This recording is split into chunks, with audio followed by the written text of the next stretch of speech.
ভারতে কেন্দ্রের পর এবার বিক্ষোভে উত্তাল ঝাড়খণ্ড। শিক্ষা খাতে অনিয়মের বিরুদ্ধে আন্দোলনের রেশ যেন কাটছেই না। কেন্দ্রীয় আন্দোলন স্থগিত হলেও নতুন ঝড় শুরু হয়েছে রাঁচিতে, যা ক্রমেই বড় আকার ধারণ করছে। পরীক্ষায় নানা অনিয়মের অভিযোগ তুলে গত মাস থেকে ঝাড়খণ্ডে লাগাতার অনশন কর্মসূচি পালন করছেন হাজার হাজার জেনজি শিক্ষার্থী ও চাকরি প্রার্থী। দিল্লির ককরোচ জনতা পার্টির আন্দোলন স্থগিত হওয়ার পরপরই শুরু হওয়া এই আন্দোলনটি গত 29 জুলাই থেকে রাঁচির জয়পাল সিং মুন্ডা স্টেডিয়ামে অনুষ্ঠিত হচ্ছে। হিন্দুস্তান টাইমসের এক প্রতিবেদনে এ তথ্য জানানো হয়। AKS অর্জন করলো গিনেস ওয়ার্ল্ড রেকর্ডস। AKS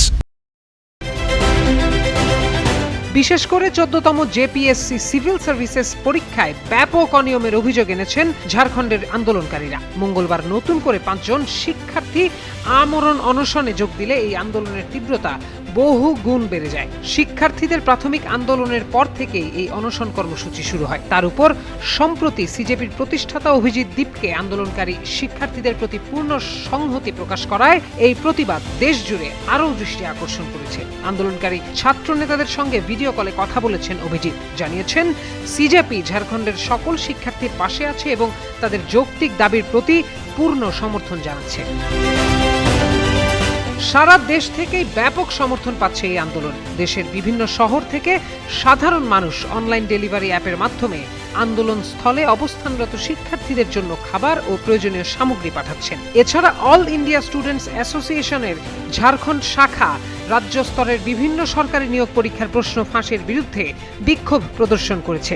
এছাড়া একাধিক কর্মসূচির ডাক দিয়েছে বিভিন্ন ছাত্র ও সামাজিক সংগঠন। শিক্ষার্থীদের এই ক্ষোভের বিষয়ে ঝাড়খণ্ডের মুখ্যমন্ত্রী হেমন্ত সোরেন মঙ্গলবার জানান, ঝাড়খণ্ড পুলিশের অপরাধ তদন্ত বিভাগের প্রতিবেদনের জন্য রাজ্য সরকার অপেক্ষা করছে। সেই অনুযায়ী সরকার সঠিক সময়ে সঠিক পদক্ষেপ নেবে। প্রত্যয় দাস, যুগান্তর নিউজ।